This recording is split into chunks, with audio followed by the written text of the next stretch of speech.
So we will keep an eye on that one. Next slide, please.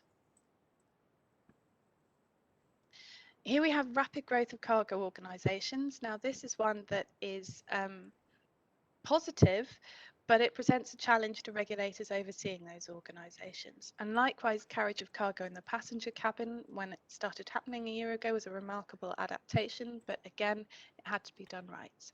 Next slide, please.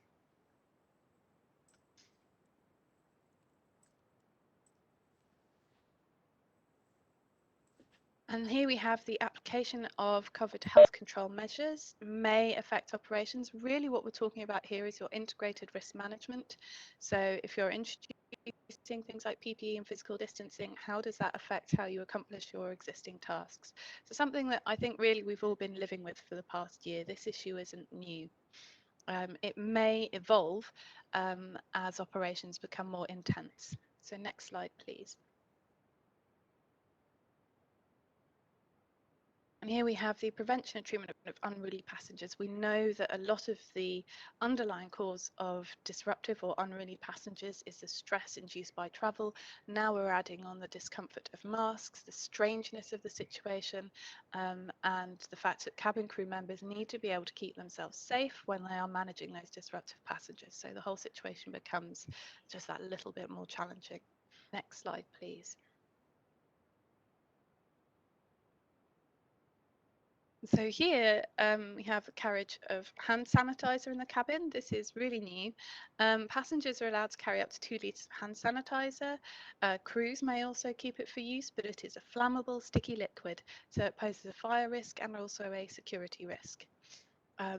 And then increasing of passenger traffic risks spreading COVID-19. I think this is something that we were all trying to manage through the health and safety protocol, and also through all of the decisions being made by governments about who can travel when and where, and all the testing regimes associated with that. Next slide.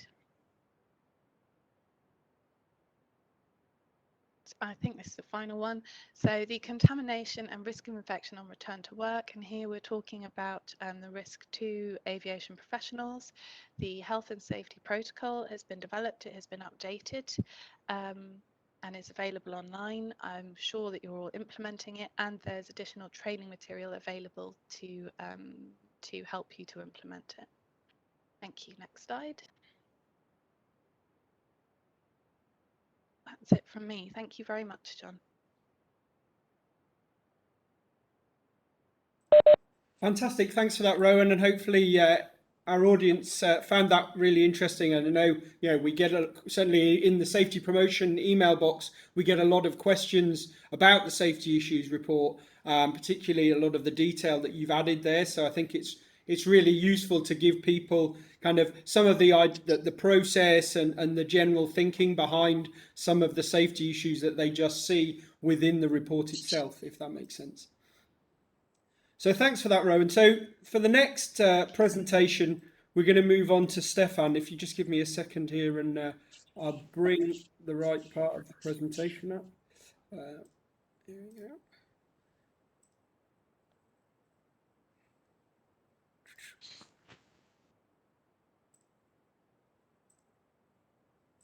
Okay, Stefan, here's your slides come up now. So just let me know as you want to go to the next ones. Thanks very much. Yeah. Thanks, John. Good afternoon, everyone. Very pleased to be here. I'm Stefan Korkos. I'm in charge of the SSP implementation and safety analysis at the French DGAC. So I'm going to give you an insight from the authority's perspective in how we managed risks during the very odd period that we've been through, and we're still in some manner. John, if you can start the presentation, thanks. So as in every crisis, there are several phases. The initial phase, as everyone, we had a sort of surprise and almost a startle effect. But the initial reaction is to protect the workers and the assets and make sure that everyone is healthy and can work. Then we had to reorganize our site, Then you enter into a reactive phase. You wonder what's going on. You try to prioritize, but you don't have much data to lay your decision on. We then try to produce the first safety leaflet, especially in operations. So we had the first recommendations from the various signals that we received from operators, but not necessarily in a very comprehensive manner, but at least what are the priorities. Then we tried to answer some questions as they came, and then we moved to a proactive phase, and that's where the SSP, the State Safety Program, helped us to give a comprehensive framework in the approach. So we needed to assess the risk and understand. Why understand? Because we needed to adjust the oversight and to prioritize the action according to the risks, and then more generally to adjust to the situation and try to anticipate the next phases. Next slide, please.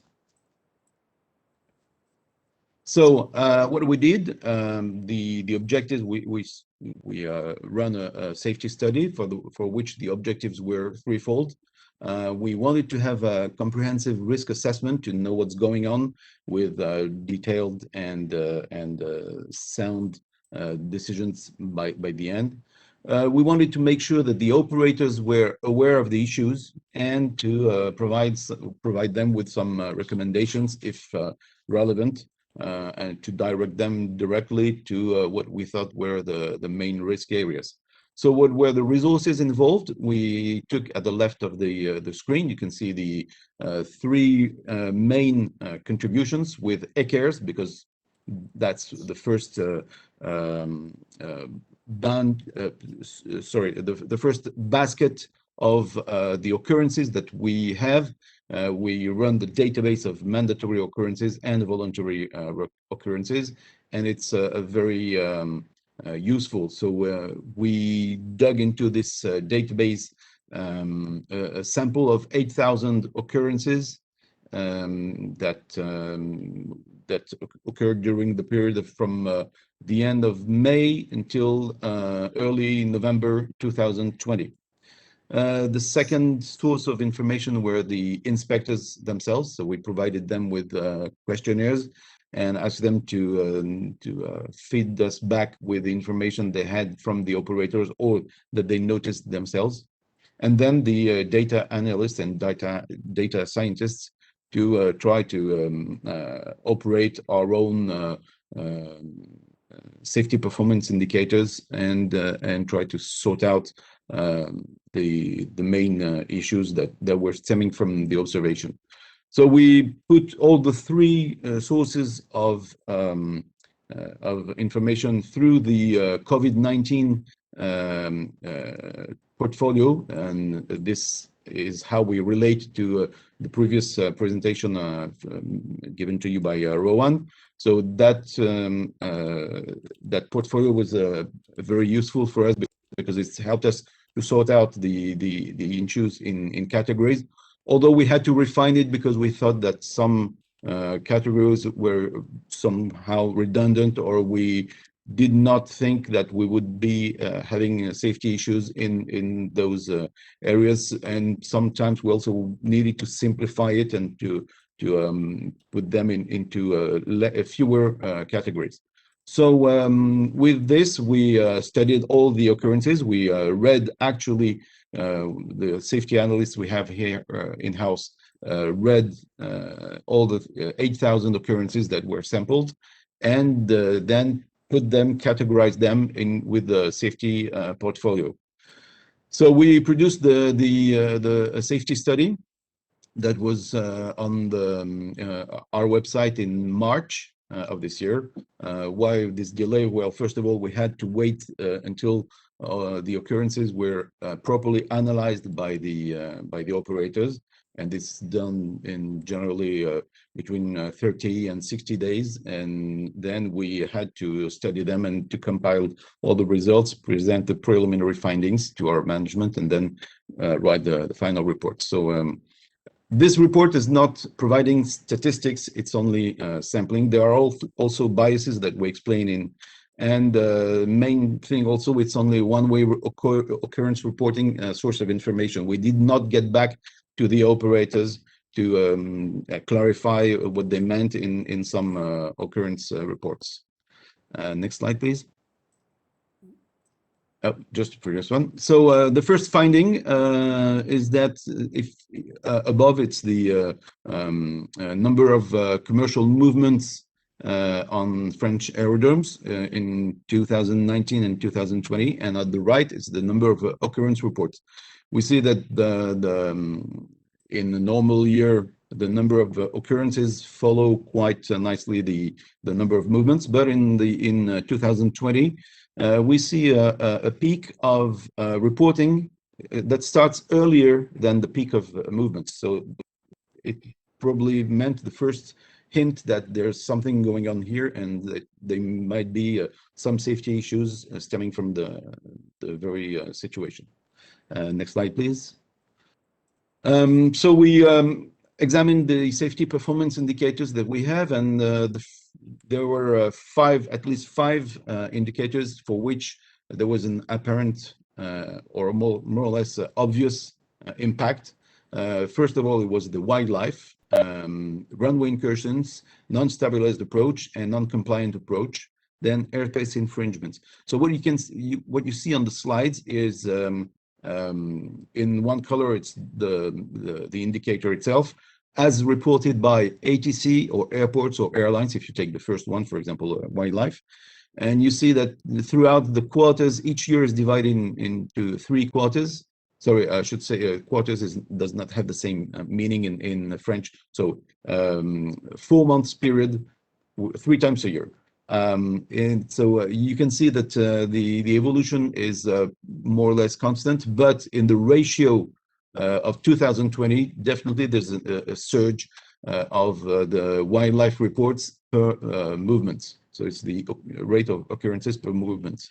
We see also the same with runway incursions, non-stabilized approach, and airspace infringements. In the unruly passengers also, there's a surge, and we were able to isolate in orange color the ones that were related to the application of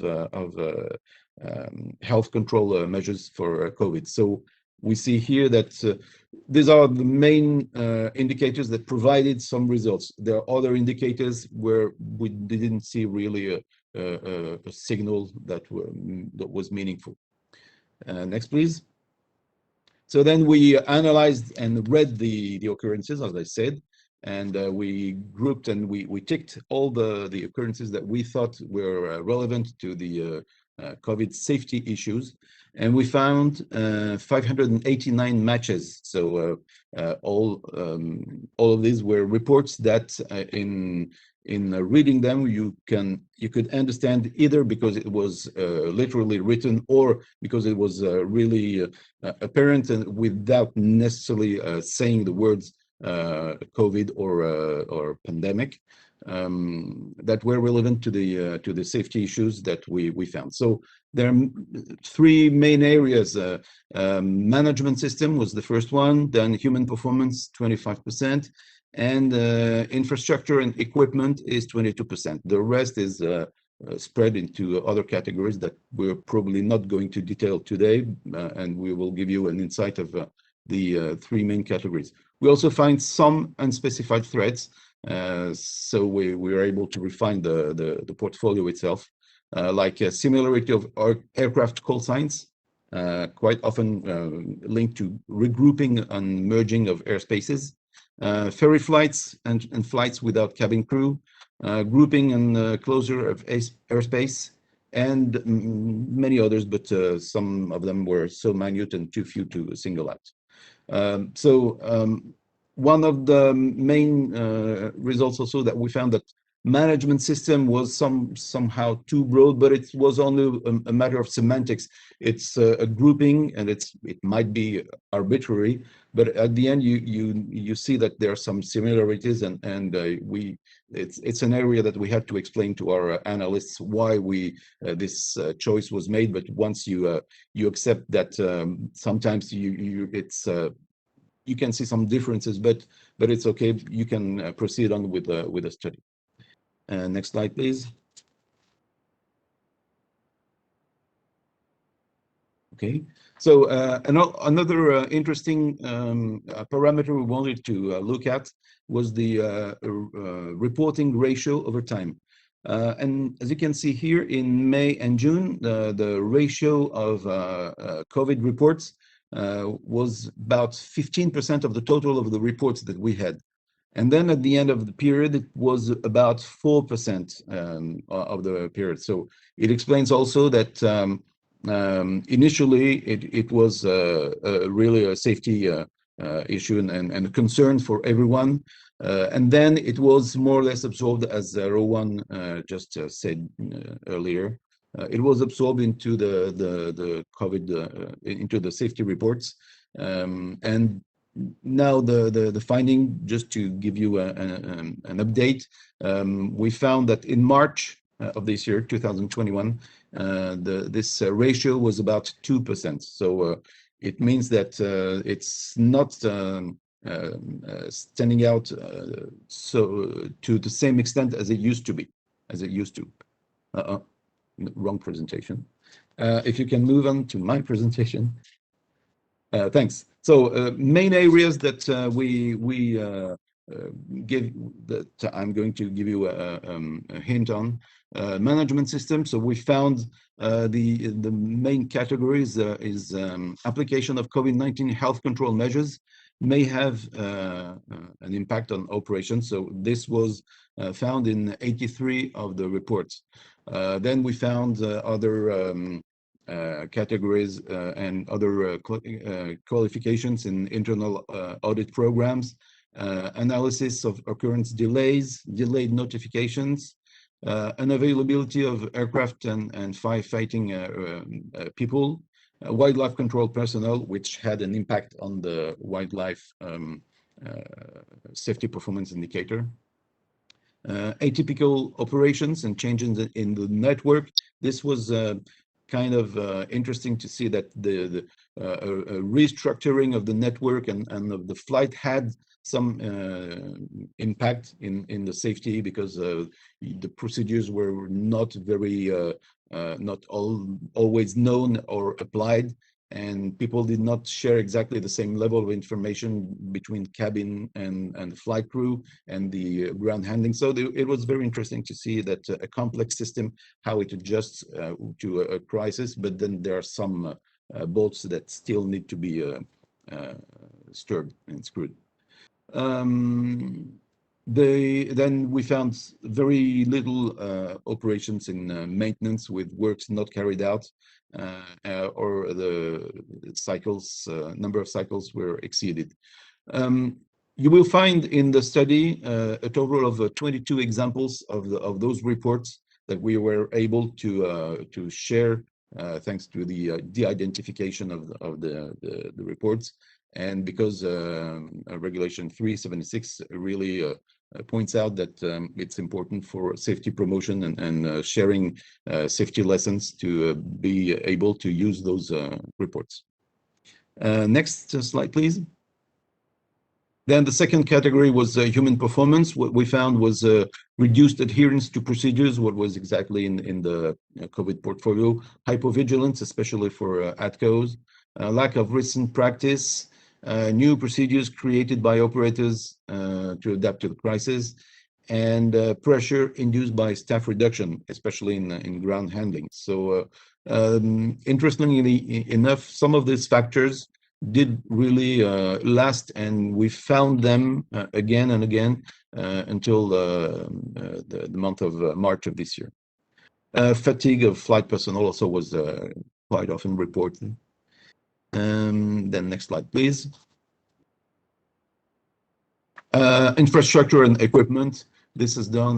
It has to do with especially with the use of a single runway in an airport, or storage of aircraft on taxiways, and obstructed probes like pitot-static ports, and other technical difficulties that were reported and recorded. Next slide, please. So, and the study finishes with recommendations and conclusions. The recommendations to operators, they are split into systemic areas and by domain, by area, ops, aerodrome, navigations, ground handling, and general aviation. And the systemic recommendations, just briefly, there we really wanted to reinforce the message that sharing lessons and reporting is important. Adherence to SOPs, and the SMS also was recommended to be more robust. Why is that so? Because we found that the operators were very adaptable and had a very strong adaptability because of their SMS. So it's a robustness, and it's an asset. It's really a tool on which they have to rely upon.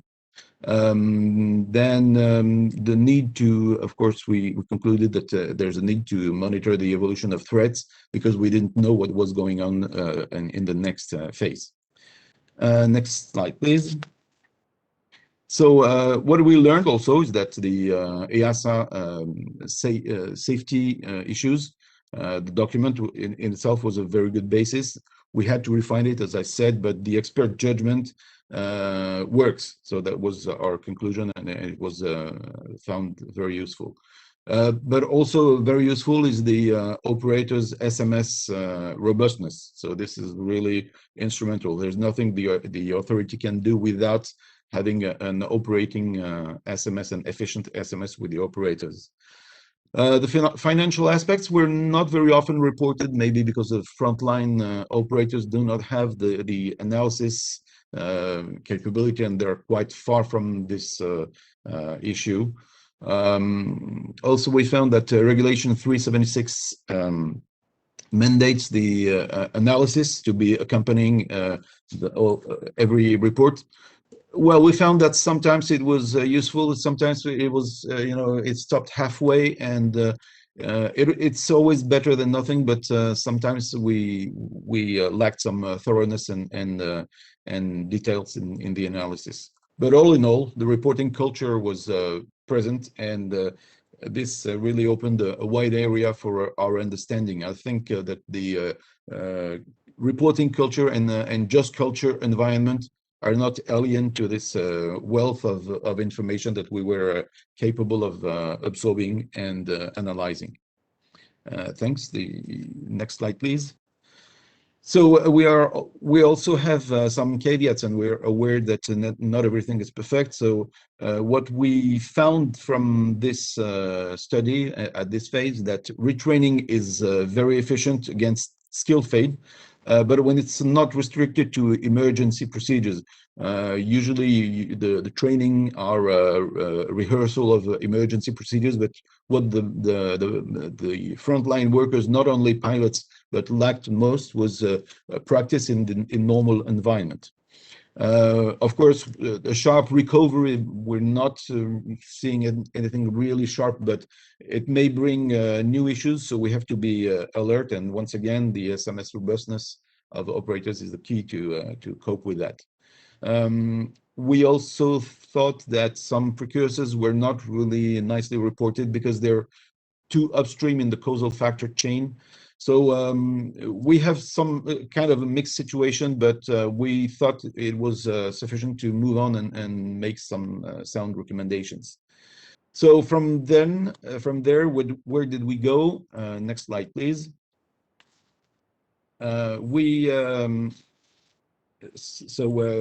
risk portfolio update was very useful. We monitored the risks and updated them.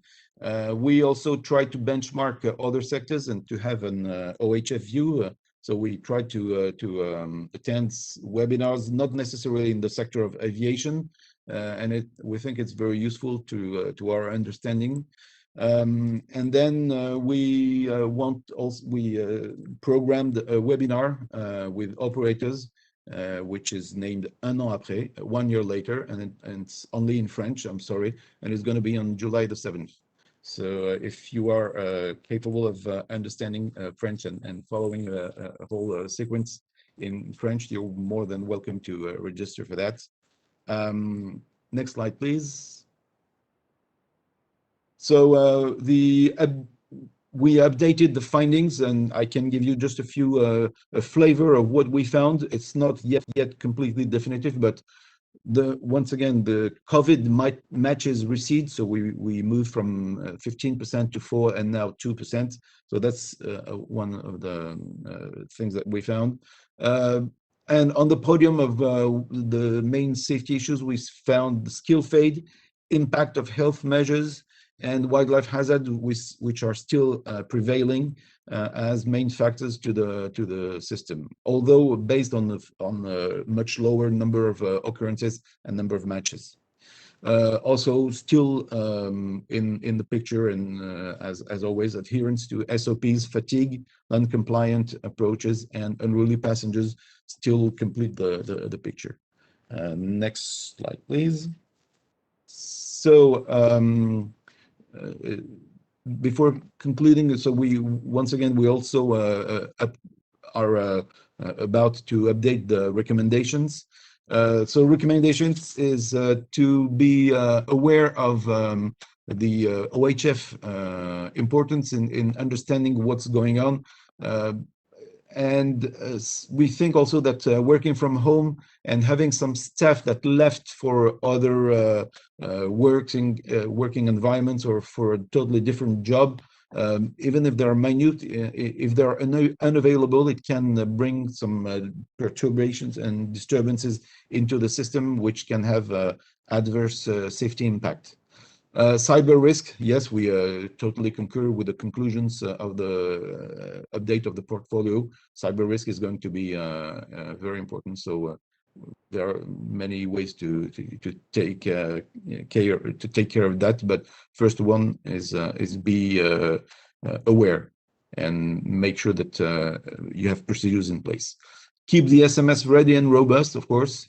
And last lesson, well, among those last lessons, this is only a flavor of what we are about to recommend. Do not assume that every stakeholder is ramping up at the same pace. The interface, when you're interfacing with other operators or other people, you may feel that you are ready or not, and the other one is not necessarily as adjusted as performant as you are. So it's always something to bear in mind. Thanks. Next slide, and it will be the final. These are everlasting recommendations that we can provide to everyone. Report, analyze, and analyze. This is really a cycle that is virtuous, and it helps you, it helps us, and it helps the entire system to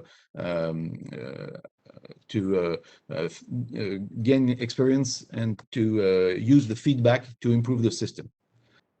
With that, I have ended my presentations. Thanks a lot for listening, and back to you, John. Fantastic. Thanks, Stefan. And hopefully our audience found that really, really interesting. It's such a fantastic piece of work that you've been doing continually throughout the crisis. And I think, hopefully it certainly, I know it's helped us, and the collaboration we've done from EASA with you and all the other authorities, and similarly, from an industry perspective as well. And maybe just to remind everybody again about your event on the 7th of July to follow, if you can, in French. What we'll do is I'll make sure we post a link to that on our community site as well, from all the material with this, so that anybody looking from this event to find a link to your event can easily find it there as well. Excellent. So, thanks a lot. I'll make sure we do that. Fantastic. Thanks very much. So for the next presentation, I'd like to call up Ansgar Sickert from ACI, and we'll just bring the presentation up, and then we can start that. 2 seconds. Oh, sorry. Oh. Yes, thank you very much, John and Arno, for inviting ACI to present our viewpoint on the safety issues. I would also like to really thank both Stefan and Rowan for preparing the ground so well, which allows me to actually focus more on the context than on the specific safety events, because the safety considerations linked to COVID are very much aligned, I think, across the industries. I will come to that towards the end of my presentation, but I think the context that we are in is very important to understand. As for myself, my name is Ansgar Sickert. I represent ACI, Airports Council International, which is the European Association of Airports. We have sister organizations in all other world regions, plus ACI World, which is the ACI liaison with ICAO. John, if you would like to change to the next slide, just to prepare or provide a brief overview of who ACI is, what we do, for those who are not familiar with it. We represent 500 airports in over 40 European countries, and Europe extends from Portugal all the way to Uzbekistan, so we have quite a liberal interpretation of Europe. The membership is quite wide. Of course, as a base, we refer to 2019. We have about 90% of the commercial air traffic in Europe. That meant 2.5 billion passengers and almost 21 million tons of cargo. Of course, the 2020 figures would be a lot less impressive, but I will come to that as well. One of the key issues that we had identified was, of course, the climate emergency issue. So a lot of time and effort has gone into net zero carbon emissions for operations, and we set our goal of 2050 to achieve that. That was before COVID hit, of course, but that target of net zero carbon emissions remains very much in place.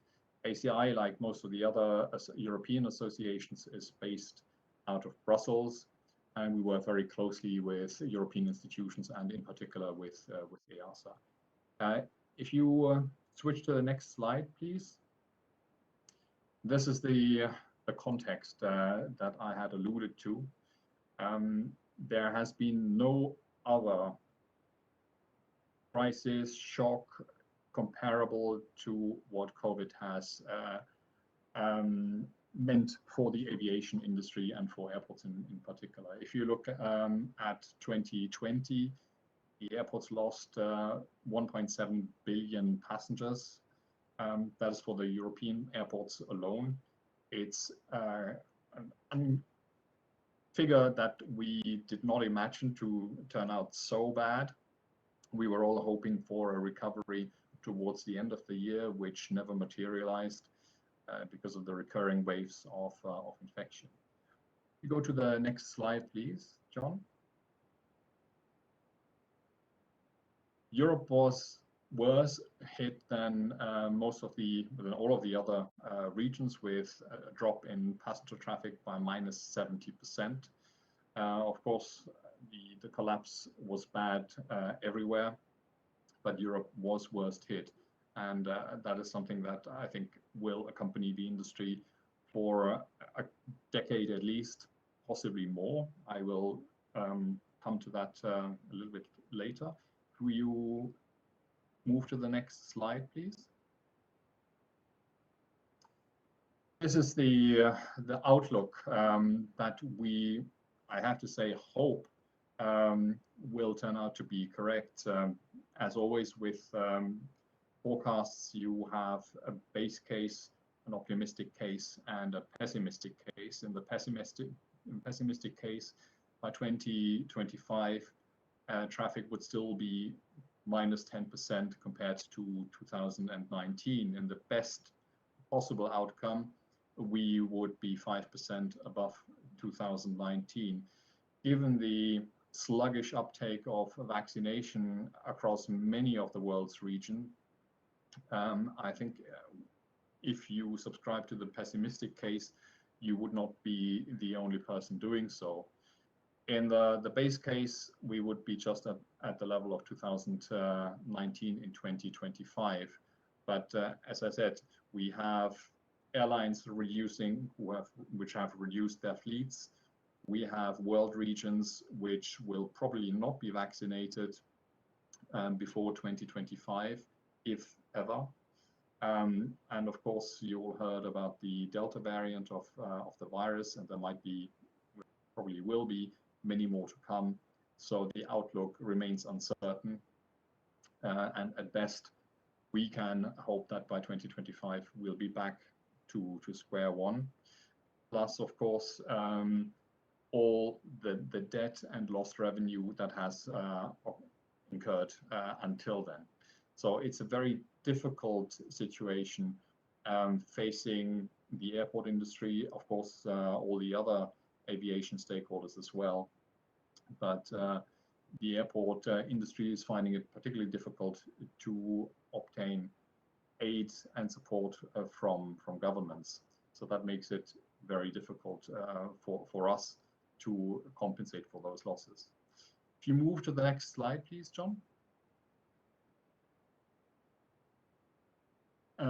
As a reaction to the huge drop in revenues, of course, airports did everything they could in order to stop the cash bleeding, reducing investment costs as well as CapEx. So CapEx was reduced by almost 40%, and OpEx was reduced by over 20%.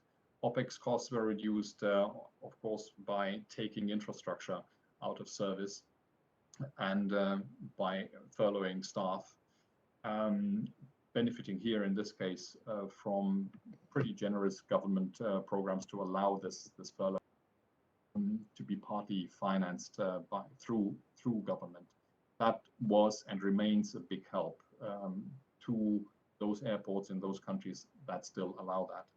Nevertheless, the revenues in 2020 dropped by 30 billion compared to 2019, and for 2021, we're expecting much the same. So it's still quite a dire outlook. If we go to the next slide, please. So investment cancellations, sorry, that was probably one too quick. Investment projects were put on ice or stopped. Some of them for good, possibly. Costs have been cut wherever possible. And debt, in particular, that is the big long-term burden. Debt has increased by over 20 billion euros in order to finance the ongoing operations. All of the airports, virtually all of the airports across Europe remained open. So the airports were not closed, so the operational costs, even though reduced by taking infrastructure out of operations, still remained. So that 20 billion in debt is something that will remain with the airports for decades to come, and will have big implications on pretty much everything. We move on to the next slide, please. Now, the safety-related issues, I think, were presented extremely well by both Raun and Stefan. We have the issue of staff, the furloughs, redundancy programs, motivational issues, organizational restructurings. The furloughs, and if you click again, please. I spent a lot of time on the financial situation with the huge losses that airports have incurred and the debt levels they will have to service over the next 10, 15, 20 years. These will be a huge burden for all other activities, for infrastructure programs, for rehiring, for preparing to deal with new issues. Click again, please, John. So the atrophies of skills, loss of experienced staff leave a gap that I think cannot be underestimated, and we've identified them in the risk register, COVID-related risk register that Raun presented.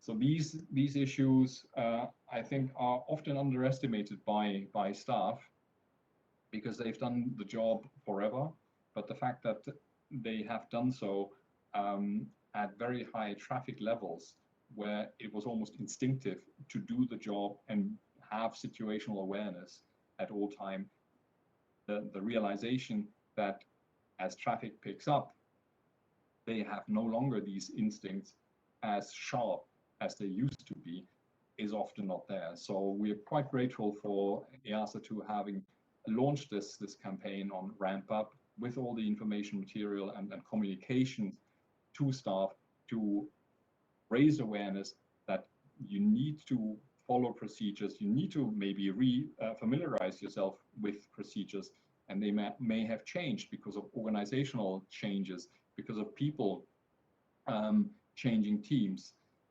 So a lot of small-scale changes that could have big-scale implications. Communication channels might also have suffered because people have changed and because of the atrophies of the skills. So you may no longer know who you need to communicate with for which purpose. So this is extremely important to be included in the awareness to reconnect with all the stakeholders. We've heard from several airports that they were unsure how to undertake the emergency exercises that are, of course, EASA and ICAO mandated. It was difficult for many of them to continue with them at the same kind of scale and level that they used to, because you do not want to have an emergency exercise and then risk infecting the participants or submitting them to the risk of infection. That in itself has been and remains a challenge. So it's important to maintain the communication channels or rebuild them and strengthen them. Click again, please, John. Infrastructure had been taken out in order to save operational costs and maintenance costs. Some of the infrastructure might have suffered as a result. Having large aircraft parked on taxiways might have an impact on the taxiway or the runway system, which are not meant as parking positions. And staff not having been out and about as much may no longer be quite so familiar with every nook and cranny of the airport infrastructure. So that is another concern that needs to be taken into account. New challenges: digitization, sustainability, automation, dealing with cybersecurity, and new regulations. That is something that a reduced staff will have to deal with. We can be pretty sure that airports will not be in a situation to fill all positions, especially in planning and administration, to the same level as they had before.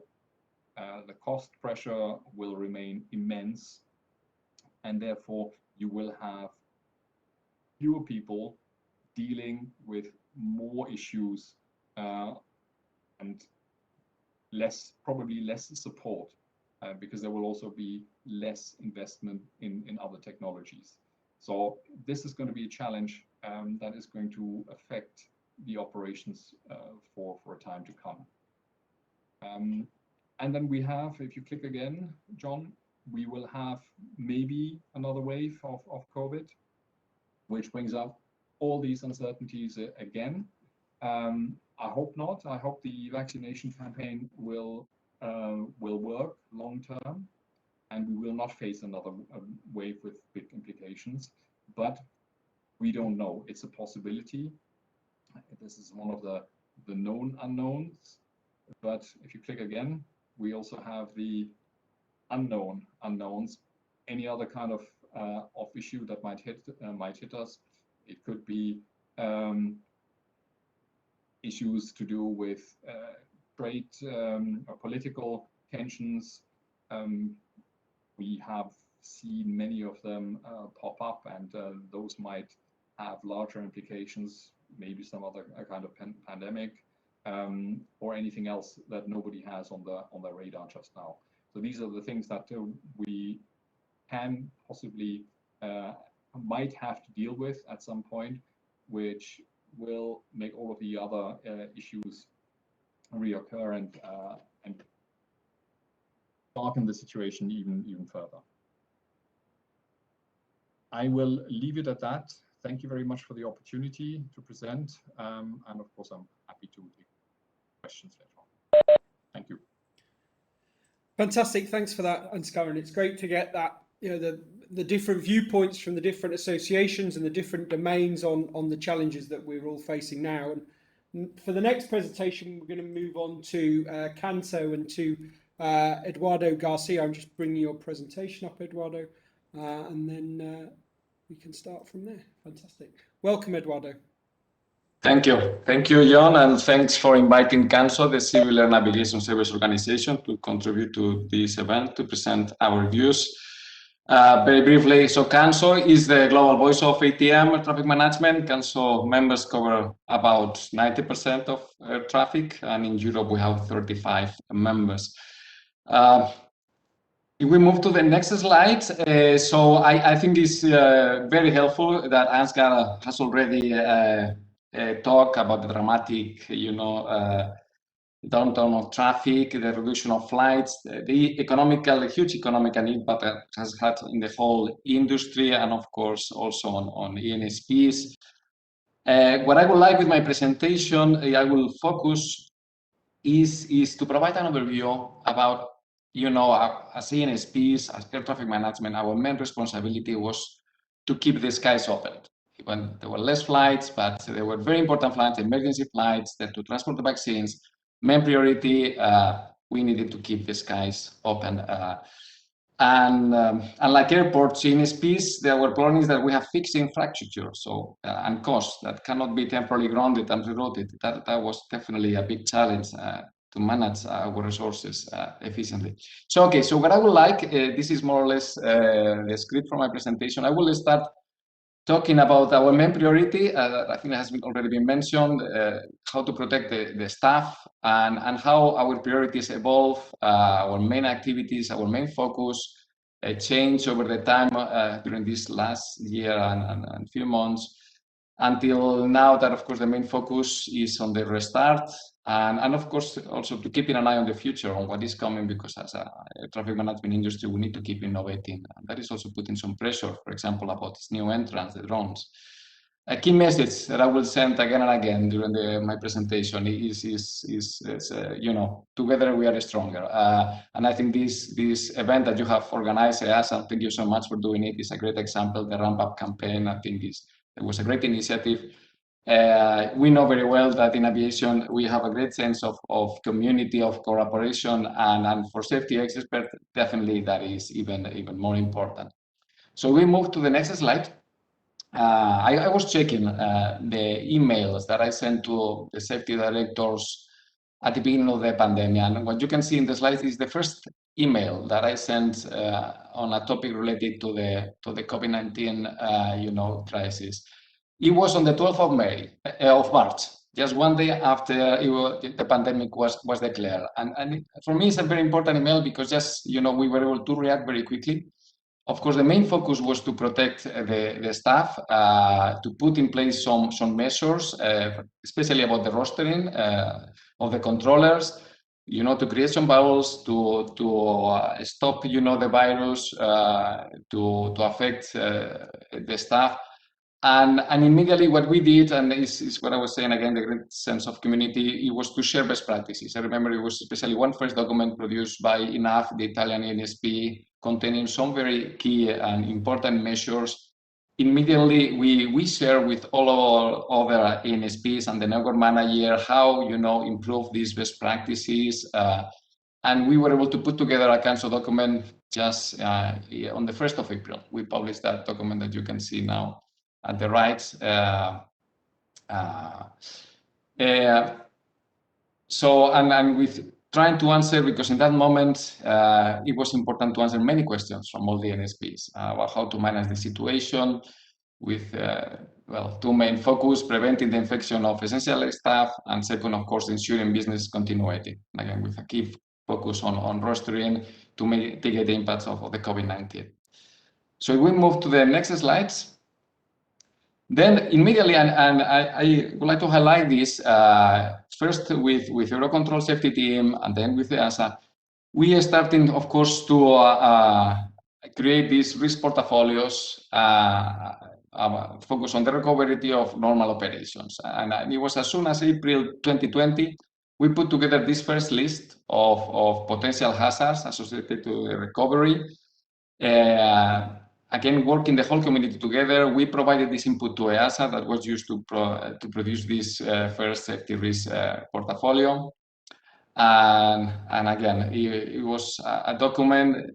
Of course, in that moment, you know very well, the traffic was volatile. We didn't know when the traffic was going to come back, but we needed to be ready. And in that document, we included identification of the transition hazard as management of the associated risk, transitional to normal operations following the COVID-19, and a safety argument to manage all these risks. So you will move to the next slide. So one of the key issues that I would like to highlight. So you want to know, you know, in more detail, you know, the safety challenges that the NSPs they have faced and they are facing. I really highly recommend you to watch the session that will take place tomorrow. One key issue that, of course, has been mentioned by my the previous speakers, it was maintaining competency and training during the recovery. This was a key topic that we identified from the beginning. As traffic increases, it was very important that NSPs, you know, be ready with sufficient resources and in place and staff that are prepared for rising and variable traffic levels in what may be a less predictable environment. So I would like to highlight this: the potential degradation of technical skills is and has been all this time a focus area for Council and for all the NSPs, and we have probably trying to help and support all the NSPs during the pandemic, and then, you know, minimizing the potential impact of this issue as the traffic levels resume. So we produce a specific document about this, the NS Restart and Recovery Guide. We also contributed to this EASA document, Maintenance of Active Skills, that has been published some weeks ago, and also we contributed to the EASA guidelines on virtual classroom instruction and distant learning. Again, a very interesting document. If we move to the next slide. And beyond maintaining competence and ADCO training, a key priority has been the well-being of all the staff in general. This has been a key priority for NSPs. I remember even before the pandemic, we produced a Council standard of excellence on human performance management. And of course, during the pandemic, this became even more important. No matter the situation, most of us, we have suffered, you know, more stress levels, more anxiety, some because there was less work, some others because maybe work was as usual, but with more stress, with more pressure to deliver, even the traffic was not there. So we have been, again, trying to contribute and develop and share best practices about, well, you can see in a good example from an area on the screen, the right balance between health and operational safety, organization and system approach, identification of impact of human performance, change management, and definitely well-being in general. I would like to here highlight also the effort from EASA with this Together for Safety campaign and well-being. I think, John, I know you were behind that. It was also a great initiative that helped many staff. Next slide. So as we now focus on the recovery, I would like to highlight this document that was produced by the EASA collaborative analysis groups. This maintaining safety focus during the COVID-19 pandemic, I think has already been before with these 3 pillars. First of all, of course, sufficiently make sure you have sufficient safety staff for safety assurance. We have already said many organizations, they have been downsized during the past year due to cost containment measures. Safety-related work, however, does not decrease proportionally to the volume of operations. Rather, it can actually increase in volume and complexity. So while one could think that reduced traffic volumes require fewer safety staff, the contrary seems to be the case. So definitely this is a key message. The second one, effective management system processes. Organizations are still under pressure to meet regulatory requirements, leading to even less safety-related personnel being available for the day-to-day task. This, of course, can be taken as an opportunity because what NSPs they are doing is main focus is to have a very effective management system processes, focus on what is really important and deliver safety. And maybe pay less attention to some other activities that they are not so important for safety.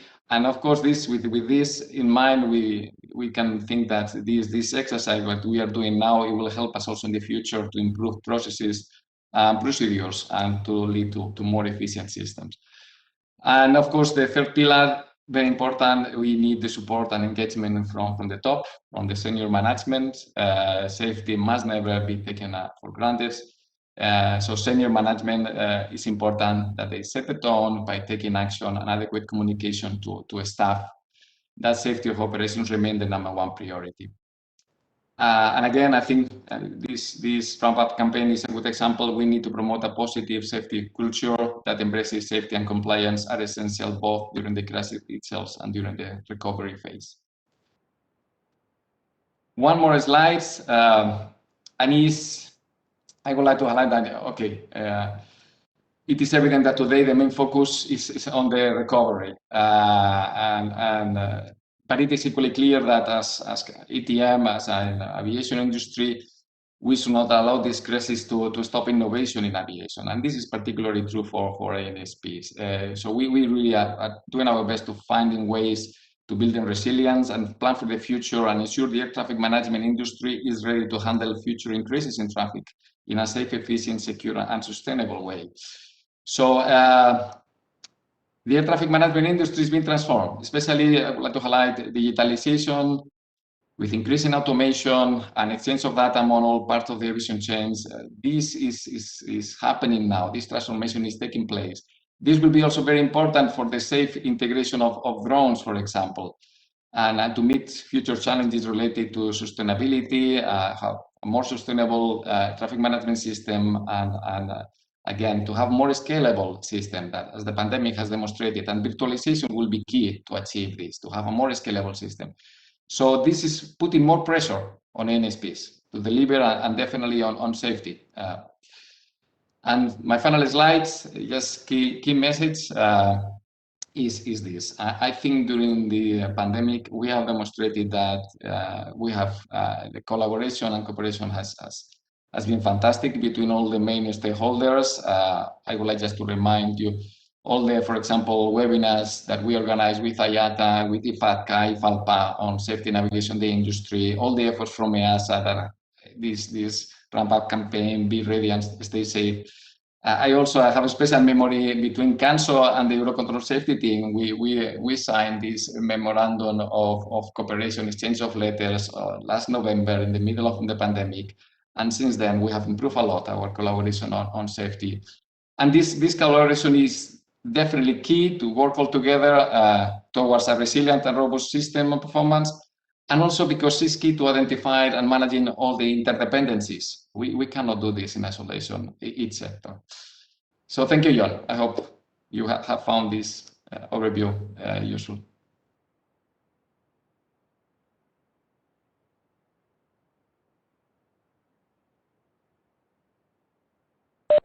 Sorry, too many buttons and too hard to find the mute button. You probably see the panic in my face there while I'm trying to find the mute button.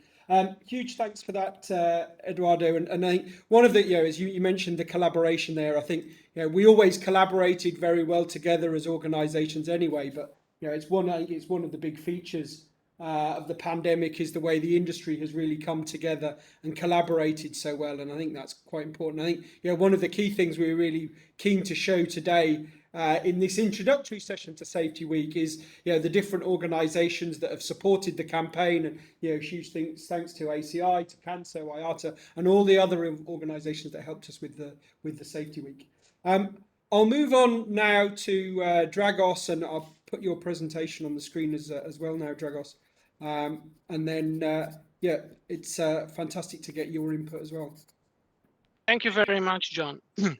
Well, good afternoon. I'm very pleased to be with you today to be able to present in this timely event organized by EASA. My name is Dragos Montano. I'm Assistant Director, Safety and Flight Operations for IATA Europe, the International Air Transport Association. In the next minutes, I would like to give you a very concentrated image of the safety issues airlines and the industry as a whole need to focus on. Next slide, please. The COVID-19 pandemic has placed all of us and the industry in an unprecedented environment with rapid, drastic, and quite unexpected challenges, making the balance between protection and production thinner and more fragile than ever. It has added totally new safety risks on top of the existing ones. Looking at the hard numbers, and you can see on these slides, like the industry accident rate, all industry accident rate, jet and turboprop, we can notice that 2020, all accident rate for jet and turboprop increased. Even with the lower number of accidents reported in 2020, the accident rate increased from 1.11 to 1.71 because of the reduction of sectors flown in 2020 by more than 53% when we compare to 2019. IATA members continue to trend lower than all industry. Beyond the actual numbers, the graph shows clearly the need to continuously focus on the improvement of the safety results of the industry. Next slide. Trying to respond to the question, what are the safety issues? Here are the accident categories that we have faced in the past 5 years. If we would have had this meeting, the safety meeting at the end of 2019, this would have been the safety issues we would have been discussing about. Loss of control is the accident category with the highest fatality risk for the past 5 years. The size of the bubbles that you see are dependent with the number of fatalities. Those are followed by control flight into terrain, in-flight damage, runaway and taxiway excursions. All these accident categories are well known in the industry, and we need to tackle them continuously. Next slide. As we know very well, after 1.5 years of the COVID-19 pandemic, aviation has been strongly affected. The shutdown of the industry, international global aviation, happened almost overnight as borders closed, entire fleets were grounded, staff were cut, and airline operators were finding creative ways to stay in the business, such as carrying cargo in the passenger cabin. The new reality brought with it new safety issues. Luckily, aviation is a resilient, ultra-safe industry. In a short period, the industry transitioned from normal operations to totally irregular operations, needing alleviations just to continue and not stop completely. Some of the challenges brought were minimal flying, minimal air traffic. The system operated with a degraded performance. The airlines and other stakeholders felt tremendous financial pressure, and of course, individual stress by all aviation personnel had a significant effect. Next slide. The pressure was also felt by the organization safety management systems. For many organizations, COVID has been a true relevance effectiveness test in the complex environment, while managing a crisis was and still is a difficult task. We know safety is a collective effort of the various components, and you see some of these components here on the slide, and this is not an exhaustive list. To ensure safety, all of these elements on the slide needed to be considered, risk assessed, and operation under COVID evaluated. Next slide. We all know the value of safety risk assessments. A lot of safety risk assessments have been performed or reworked or reevaluated in the past year. On this slide, we have a very schematic form of typical risk assessment. You analyze an event, a change, you try to identify the hazards, the issues that are entailing, and then the possible outcomes, trying to identify some mitigating actions to be able to monitor and to be able to, in fact, control the risk. The situation of March 2020 would overwhelm most of the airlines, any business. It was obvious that the industry needed support and guidance. Next slide. Luckily, we are in a collaborative environment, and this has been already discussed by my predecessors. You have here on the slide some of the organizations that work together to develop industry guidelines, industry guidance to support the industry to survive and to still operate in this difficult environment. This is not an exhaustive slide. The number of organizations that cooperated and worked together is really tremendous. Next slide. Coming back to the risk assessment, for example, if we take the transportation of cargo on a passenger plane main deck, many airlines have reverted to these types of operations as the only possible way to continue operations.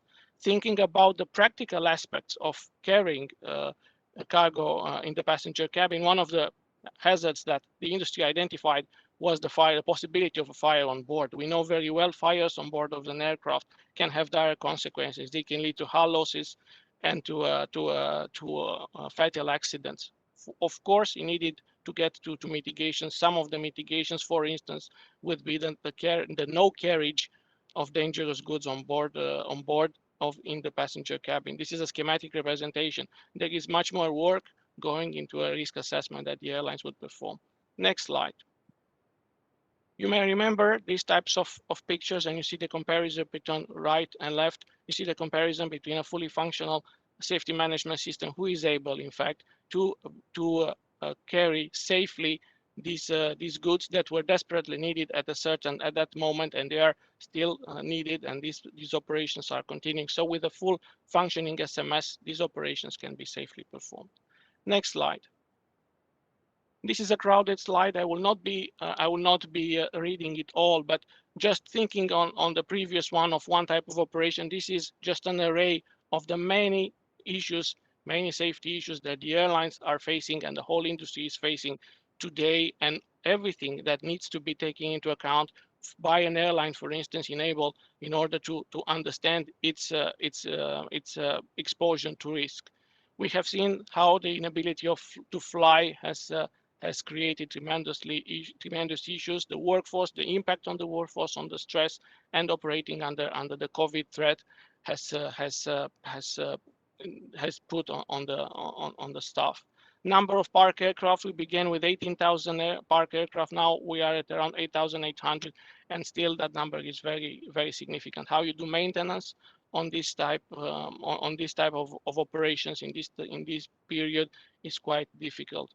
Still, the unpredicted demand and capacity, and you've heard the figures for ACI is making, in fact, predicting for future quite difficult. The inability to perform audits, to perform inspections, and in fact, leading to safety issues like unstabilized approaches, contaminated pilot tubes, and many others. So just on a slide, a lot of elements that the airlines need to focus on. Next one.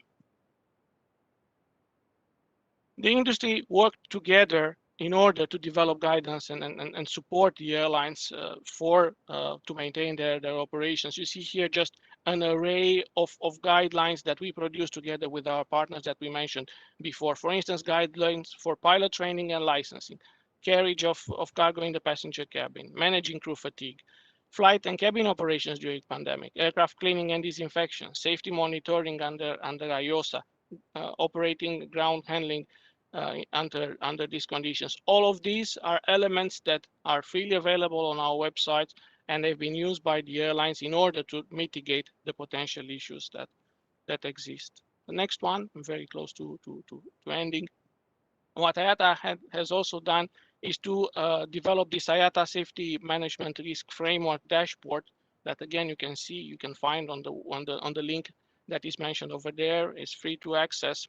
It is in fact a central repository of hazards and safety risks to be used as a source of generic safety risk assessment. In here, a safety manager, a post holder, an accountable manager can look and can try to see if others have identified safety risks, and to these links can go to the documents where some answers and some mitigations and some good advice are waiting for them. And also the community can also register risks, so it can be a collaborative approach. If a risk is identified by somebody, by an organization or a person, they can enter it freely over there.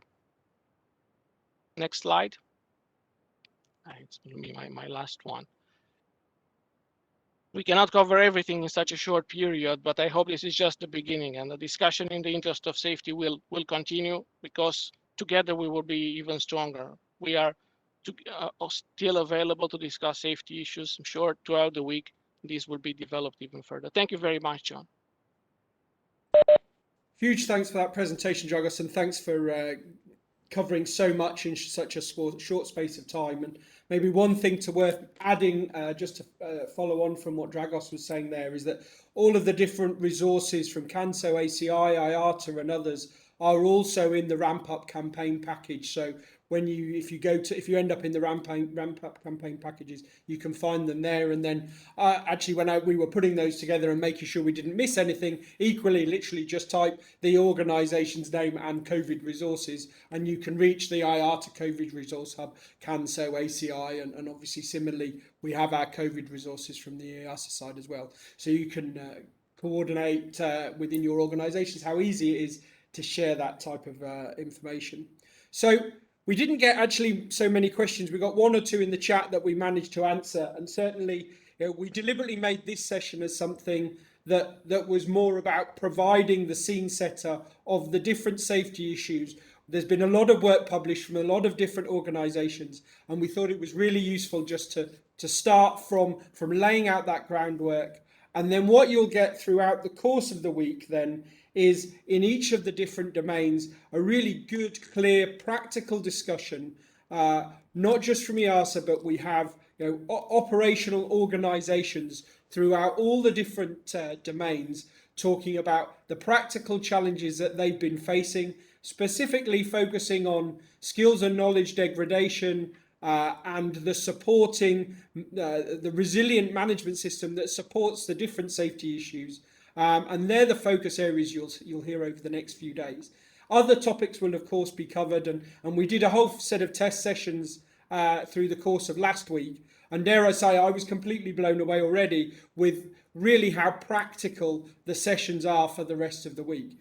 So hopefully you'll find them really useful. If you haven't registered already, again, go to the Safety Week event page, and you can find the links to register for the different organisations there. And perhaps just one kind of final thought from me before we finish now is that what you saw there was very much the collaborative approach to safety between our different organisations and the safety issues that we have. And perhaps probably the biggest thing that we could perhaps finish with, and this is one of the things, or many of the parts at the heart of the campaign, is that within your own organisations, it's about the people working together, solving problems together, about understanding and looking after each other's well-being, and then having the environment, or establish the environment that enables you to have positive conversations about safety, so that people can talk about the different challenges in your organisation, open up and share those challenges, and develop solutions in a collaborative way within your organisations together. And if you leave this session with two things, hopefully they are: look at the different safety issues, resources that have been presented today, and see how they apply to your organisations, and then talk about those with your people, and together understand how you can do that. So tomorrow we're going to have sessions for ANSPs and for the aerodrome operators in the afternoon, and then we have other sessions through the rest of the week. And on Thursday afternoon in the summary, we're going to specifically focus towards safety leadership and communications to help kind of understand how you can do some of these things that we've talked about.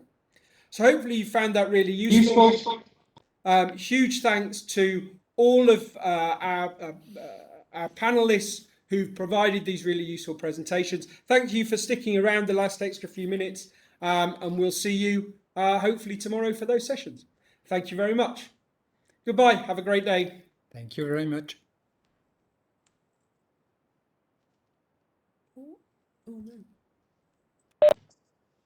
Bye. Thanks, everyone.